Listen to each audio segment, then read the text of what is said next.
All right, team, it's week 8. It's the final week. This is the week where we put on the effort, get across the line, hold your head up high. So after 7 weeks, personally, I'm looking forward to my cheat meal. I'm planning it in my head, trying to work out what to get, what to have, just to get me across the line. I'm very much looking forward to returning back to baseline calories personally, and putting away the scales for a bit, just to cruise for a while and enjoy the foods of life. Personally, for me, food is life, so I can't wait for it, and I'm sure a lot of you are the same. You should all be really proud of yourself if you've made it this far, if you've kept on track the whole way through.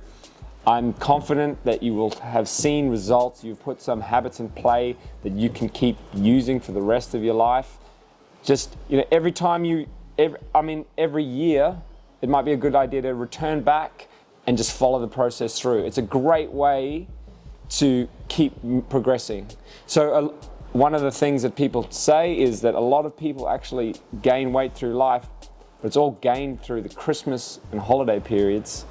So if you can do a cut like this before the holiday period, you're going to set yourself to just maintain a healthy weight for most of your life.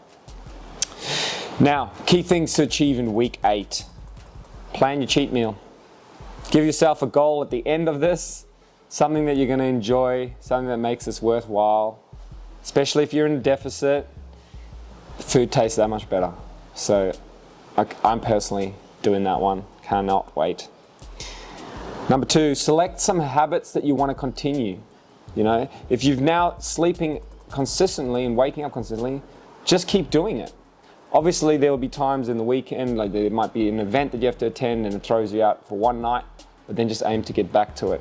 If you can maintain sleep consistently for as long as possible, you're going to be in a much better state. It's going to set you up to eat better and exercise and have energy to do so. And finally, enjoy the final week and all your achievements so far. Well done, team. You've done me proud. Catch you on the next one.